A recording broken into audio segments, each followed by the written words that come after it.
maraming salamat sa ating mga kaibigan sa production team for looking for that from the archives.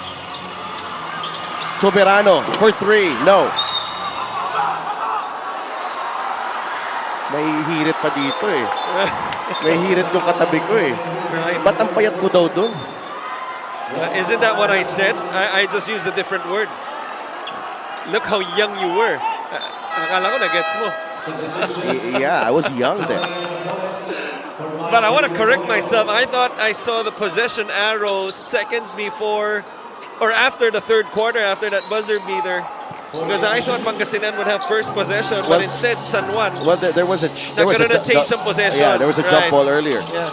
Gamboa, he's been a stud tonight. Arvin against Jore, nowhere to go.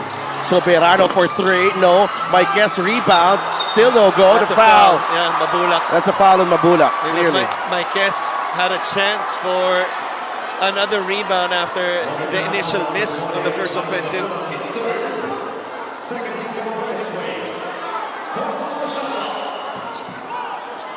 Already the second team foul and only 30 seconds of the fourth quarter game clock. Second team foul para sa Pangasinan. Marquez, a turnover. Melencio to Mabulak. That's a foul on Alforque. 2 free throws for Mike Mabulak. Yes, so that if San Juan loses this game, there are 2 things na pwede nilang balikan. No? The turnover story in the second half. Wala na silang babalikan. Hindi, ibig sabihin. Tapos sa season. Ibig sabihin, di ba, papanoorin nila to lalo ni mga coaches.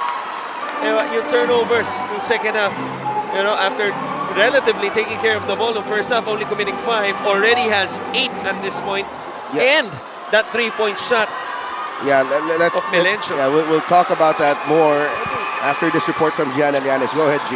Staying composed is the name of the game for the Pangasinan Heatwaves to get their same momentum this fourth quarter. After confidently taking shots in the first, Coach Jerson noticed hesitation during the third.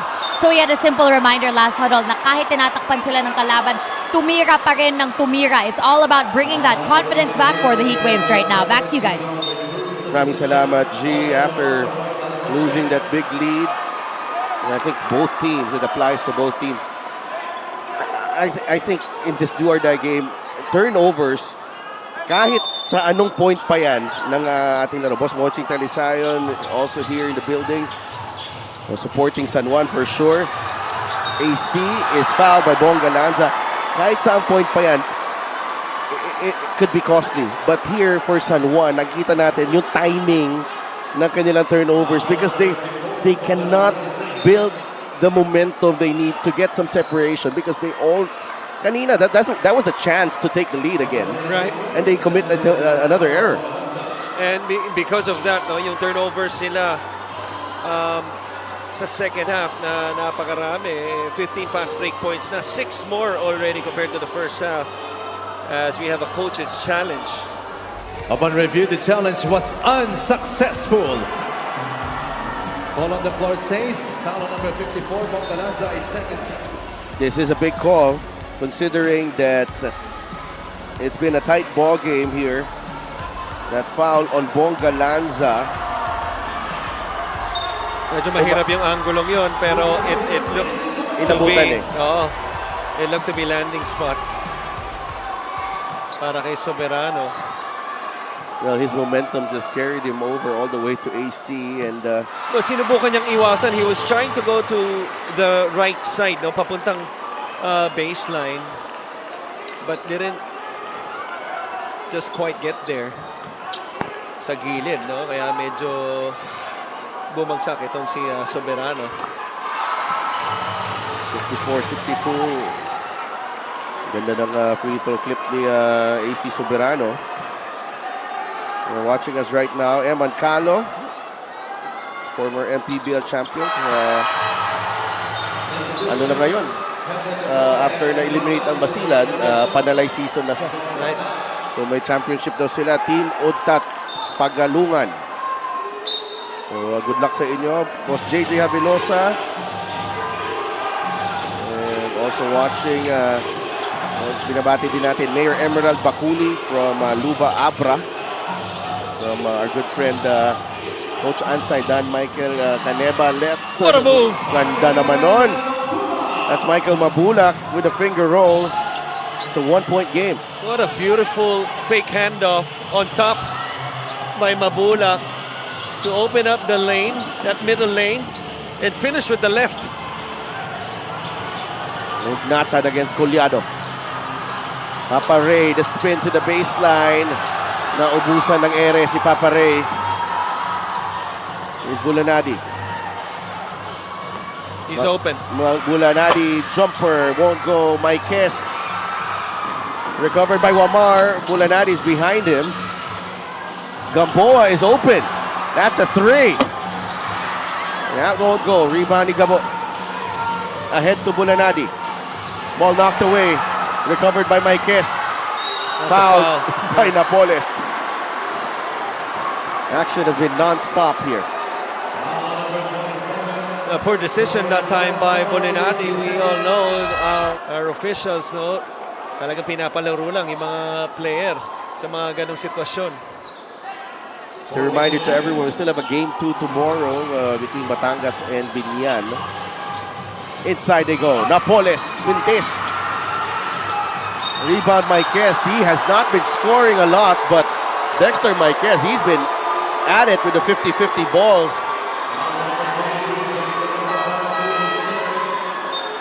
My gosh. And Dexter Maikes, we talked about him and historically how he has performed in the playoffs, how he has not impacted, no, yung mga laro. And eto, nakita natin Pangasinan, nabanggit natin yan eh, the quick first 2 fouls in the first 34 seconds of the quarter, no, has led to this. At 7:36 penalty na kagad itong Pangasinan. Let's check in with Gianna. Si Delphin Christian, before the game, Coach Alex actually expressed how proud he was of his team's composure during Game 2.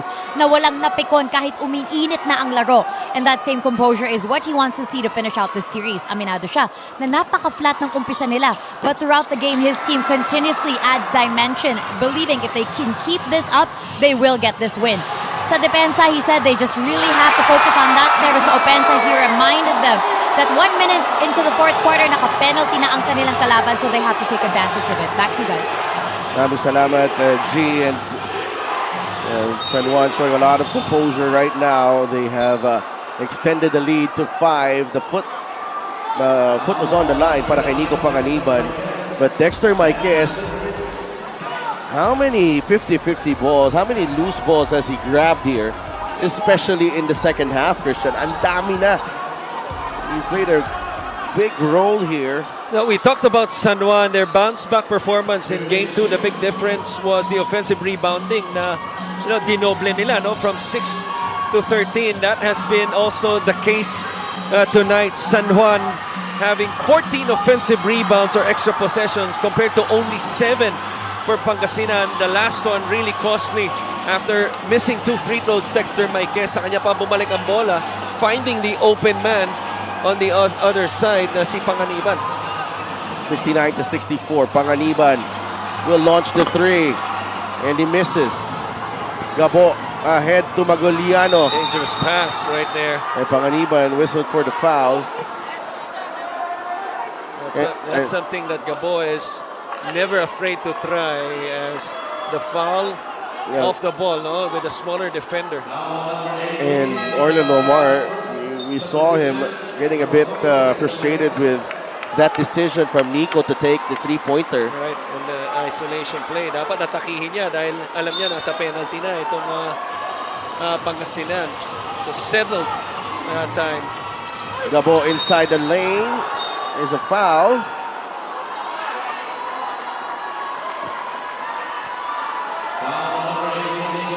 I thought he slipped there. Tingnan natin. I thought there was contact, but was it enough contact to blow the whistle? Maybe. Let's see. Nakatagilid si Panganiban. That's on Nico. Gabo makes the free throw. Nagkaroon ba ng time na may ganun ka? May malaking... But you know, I was about to say, obviously in the NBA, who needs bobbleheads if you have giant faces like those? Yeah. Dito lang meron yan. I think nagkaroon ng time. Kasi alam ko It was a long time. Collegiate star. Let's not put this on me since you're the birthday boy today. Good pass. That's a big shot. Oh, hit the side of the board. And a poor foul. Because they are also in penalty. That's a poor foul. That's a poor foul. Madalas sinasabi sa akin ng asawa ko yan, yung mga ganong sitwasyon. Mali ka na, ayaw mo pa mag-sorry. Sa basketball, you cannot compound one mistake after another. Yun ang mali ni Aldrich Ramos. No, nga. You miss badly an open shot and then in the penalty, about 90 feet away, you foul somebody in the backcourt. Huwag ka na magkaila. Nakaka-relate ka rin. Oo naman. Hindi porket birthday mo, absuelto ka. Kaya nga nananahimik ako. Wala akong sinasabi. Ilan na ba yung nanonood sa YouTube? 37,000? Malamang marami. You guys just go, Mike Calisan, an important Wala. player. Oh, he's not here. Yeah. He's not around in this ballgame. Arguably, their best big man. One of the best big men for sure in our league. Out injured, I think he's done for the season. 69-68. Raul. Balik kay Wamar. Orlan for three. No. Soyod with the offensive rebound. That's a foul on Gabo. 2 free throws coming up para kay Raul Soyod and offensive rebounds again for San Juan. Turnovers and offensive rebound. Para sa panig ng Pangasinan, defensive rebounding. But, that's why coaches would always, or would usually say, hindi lang pwede gustong mo. That time, Bulenadi, yes, boxed out the bigger Soyud, but boxing out is not going to be enough. You got to finish the defensive rebound by getting the rebound. Jem Calma and Fran Yu. Former San Juan Knight. Yeah, San Juan as well. 2 for 2 for Raul Soyud. And yung contemporary mo, Ronnie Ricketts. Excuse me, Ronrick na siya. Direct Ronrick. Contemporary mo yan. Grabe yan, ha? Gabo airballs the 3. I am just impressed with your vocabulary today. What? Talagang It's only one game. You could have just said kabach. Yun yung usual lang ginagamit. Panahon mo, talagang pinili mo yung pasimple ba So it sounds a bit classy Yeah. and elegant for you. Panganiban, labas kay Gamboa. Gamboa launches the 3. Panganiban saves the possession for San Juan. What an effort. And that was against Vic Manuel as well. This could be a basket timeout situation if it's a basket. Oy, nabitawan ni Raul. Turnover again for San Juan. Gabo to Mabulak. Mabulak will finish. It's a 1-point game. Nice run right there by Pangasinan. Give it up to get it back. Mabulak to Gabo and a touch pass. Gabo back to Mabulak. Marvin Gamboa able to get it across. If I'm Gamboa, I'm posting up the smaller defender, but Bulanadi switches back. The runner from AC Soberano, no bounce. Magaliana secures the rebound for Pangasinan. Bulanadi wants it underneath, trying to seal off itong si Soberano, So that's something they've been trying to do, not in the half court, but in transition. Pangalawang beses na yan, no? The first one was Maguliano, a couple plays back. This is the play of the game, brought to you by 747 Live. Dito ka sa Legit. Your game, your chance, your thrill, only with 747 Live. And Alin Bulanadi has 13 points. He has struggled after that hot start. So ngayon, a chance to get his rhythm back. We just So Mabula finished in transition and he has come to life in the second half after being scoreless nung first half natin. All of his 8 points here in the second half. Panganiban. There's a switch here. Panganiban attacks. Oh, Nico Panganiban! A strong move. And a three-point play opportunity. They forced the switch of ball screen, which is the defensive tendency of Pangasinan, and because of that, he blows by the Mike Mabula. Goes to his strong side right. You see that foul right there by Maguliano. A bonus pa. I thought Maguliano backed off a little bit in the final moment. I thought there was enough contact. Yeah, but mas For the napigilan sana niya yung three-point play. Right. And 74-71. 4:10 remaining. Gabo drives left. Nandun si Wamar all the way. Maguliano. Labas kay Alin Bulanadi.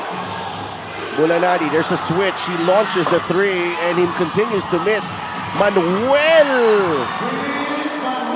able to put that one in. 74-73. Manuel has 17 points and 4 boards. Well, what a time for a second chance opportunity for Pangasinan. Only their 7th and 8th point and their 7th offensive rebound. What a time to come. Panganiban loses the handle. They were asking for a foul. 3:34 remaining.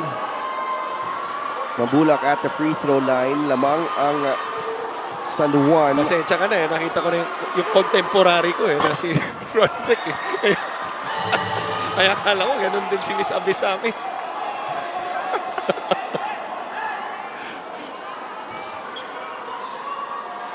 Tied game again. 9 points, 8 boards for Mike Mabulak. Again, after being scoreless in the first half and only having 4 rebounds. Has certainly made his presence felt as a turnover leads to a basket. May kasama pang foul. What a game for Bulanadi. Trying to pick up where he started off. Talk about finishing strong here. Pangasinan applying the pressure here and the turnover leading to this basket. It's been the story of the second half already. The 11th turnover here in the second half. A total of 16 in the game. Alin Bulanadi back at the free throw line. Short. Way short. 6-0 run here para sa Pangasinan. Bagsak si Hesed Gabo.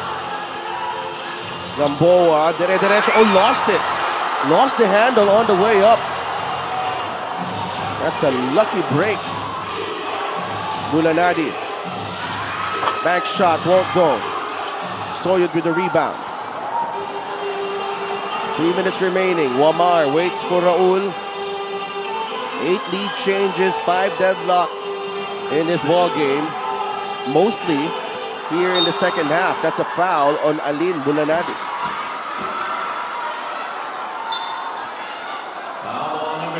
Oh, Vic Manuel. Yeah, right there, as it was a dribble handoff action.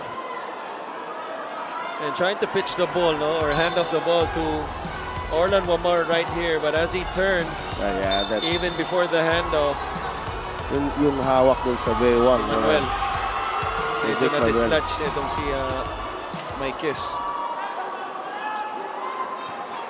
77-74, 2:50 remaining. Dexter Maikes at the line. Free throw shooting, 14 of 22 for Pangasinan, 13 of 19 for San Juan.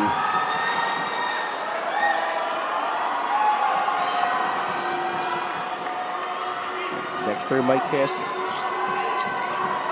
meron na siyang 4 na puntos and 10 rebounds. Splits his free throws, 2-point game. Heat Waves in the lead.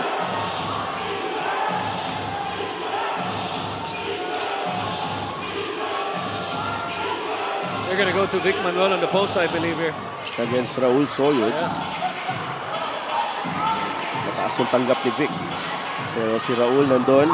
Manuel trying to beat Soyud off the bounce, and he draws the foul on Raul Soyud. Vic Manuel, he is strong going to his right, but at the same time, when he goes baseline on the left side, as he got the ball right up at the wing area, he loves to finish with that inside hand, no? Like scooping it in. The problem was, etong si Soyud, binuksan niya yung depensa, but a good read by Vic Manuel attacking the lead foot netong si Soyud and getting to the line. That's Nat Cosejo right there. 18 points already for Vic Manuel. 19 right here. Well, hindi pwede that lalagpas itong playoffs na to without a Vic Manuel signature game, and this is turning out to be his signature performance here in this do-or-die game against San Juan. Yeah, he just has to finish it off with a win for his team. Wamar Panganiban, the extra pass. Gamboa for three. Another stop for Pangasinan as Mabulak secures the defensive rebound. That's 9 rebounds for Mike Mabulak. Manuel against Raul Soyud. Soyud with the steal. Panganiban.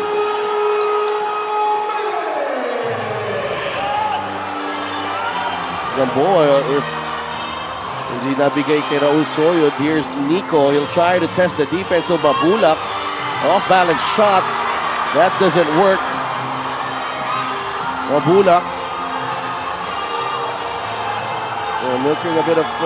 Milking some clock here. Minute and a half remaining. Maguliano to Mabulak. 6-point lead for Pangasinan. Mike Mabulak coming alive in the second half. And Nico Panganiban Failed to go down. Yeah, hindi siya nakabalik. Halos 10 segundo siya. What a pass. Sa baseline. That's because the Heat Waves had all the advantage, 5 versus 4, for about 10 seconds for this play. Kaya napilitan, tumawag na timeout. Ito si Coach Alex. 6-point lead, 1:31 remaining. Tagay dito ha. Mag-goals ka lang. Tagay, go screen. Baka maganyan. Go dito, pero kung meron, go. One. Kung wala, cut. Ito tayo. Okay? Easy. Hindi na quick 3 on, quick 2.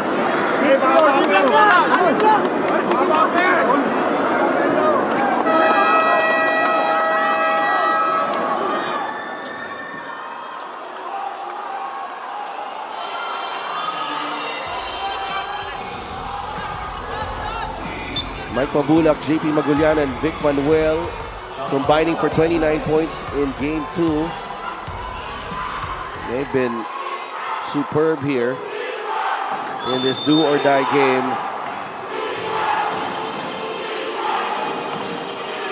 JC Collar is in the game for San Juan. They need a basket here. AC Soberano, Wamar not involved again, but Gamboa cuts the deficit to 4, 81-77. At that time, the empty corner happened on the right side of the floor, and you're right, Wamar didn't even touch the basketball that time. San Juan able to score with that short pop by Gamboa. Bulanadi, Collar sticking close to him. There's a pick. Alin with a jumper, short. Bulanadi, the loose ball ends up with Wamar. Here's Gamboa. Finds Soberano. Nandun si Gabo. Wamar arrives for the 3. Good! San Juan pulls to within 1 after the 3 from Orlan Wamar. He was late getting back, Christian. Right, he didn't plan to go down, thought that something would happen, but Soberano didn't like what he saw. And as soon as he pulled it back, Orlan Wamar sprinted to the open spot. Again, good recognition by Gamboa on that cross-court pass. 81 to 80. 47.4 seconds remaining. A lot of people thought that this was a done deal. Pero there's a 1-point lead.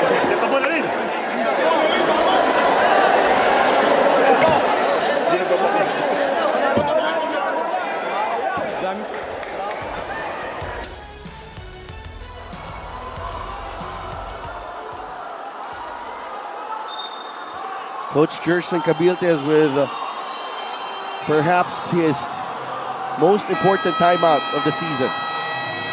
Nalin Bulanadi missing that jumper. He's now 4 of 17 for the ball game, 15 points. The 5 on the floor for Pangasinan, Maguliano, who will inbound. Mabulak, Bulanadi, Gabo, and Vic Manuel. Aldrich Ramos is coming in for JC Colliar. Magdidepensa for San Juan, Gamboa, Ramos, Maiques, Alforque, and Wamar. 14 on the shot clock. With this possession right here with 14, assuming there's no offensive rebound, babalik pa ang bola sa Pangasinan. What's important for San Juan is that even if Pangasinan makes the basket, importante hindi 3 points. Manuel, the turnaround shot! And Pangasinan will also get the ball back. Right. And I like what Coach Jerson did. Sometimes you do not have to overthink things. You just gotta go to your main man. What I like about the adjustment is that they flipped it to the right side of the floor. Halos lahat ng posting niya sa fourth quarter sa kaliwang bahagi. Ngayon, nasa kanan siya. He can use his left shoulder and go to that turn on that side of the floor. Back pick. Hindi. Back pick. Sila mo na ito agad, ha? Okay, kung wala, let's go zoom right away. Zoom kay Rami, then bigyan mo ito ng play. Bigyan mo ito ng play si Hadi Fogla. Tapos dito. Okay? Pag meron kay Wami ko, Oo, kay Rami. Wait to, quick.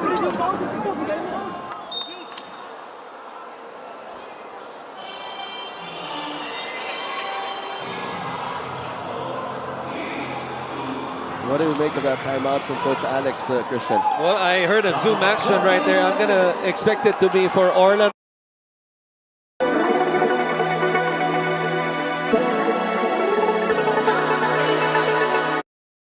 To be for Orlan Momar because he's the only guy that can draw 2 defenders. I think for Pangasinan, I expect them to switch all screens because the last thing, there's the zoom action, the last thing you want to give up here is a 3-pointer. Maiques, the fake, the 3, no. Colliar, Gamboa will shoot, short, rebound Maguliano. A big stop for Pangasinan. 14.9 seconds remaining. JP Maguliano will go to the free throw line. And obviously San Juan had all the chances to tie the ball game, even had a second chance. But one thing that you'll notice in this picture, Sedel, aside from the miss and the offensive rebound, where's Orlan Wamar in the picture? He was in the half court because he's being denied by the basketball, but I'm really surprised. I don't know if it's fatigue, but this is not the Orlan Wamar that I'm used to seeing all throughout the seasons in the MPBL. Usually, gusto niya yung mga ganitong sitwasyon. Kukunin niya yung bola. Kahit na dalawa pa, yung tumatao sa kanya, kukunin niya yung bola. Coach Juan Garcia of the Abra Solid North Weavers waiting in the wings. Maguliano trying to seal the deal here at the line. No good! A chance for San Juan. Colliar stops. Finds Wamar. 2 players ganging up on Orlan. Gamboa, a 3. No! And Pangasinan is moving on! The Heat Waves are advancing to the North Division Finals for the first time in franchise history. What a win here on the road! The Pangasinan Heatwaves take down the perennial North Division finalists in the San Juan Knights. They dodged a bullet with that three-pointer from Arvin Gamboa that did not go in. But his head Gambo, Jerson Cabiltes, Mike Mabulak, Jay Collado.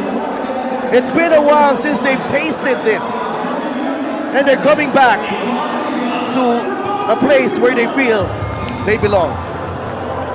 I'm not really surprised with this achievement by Pangasinan because we've been saying all season long, considering 7th seed, because they've been contenders all season long and they just allowed themselves to be one step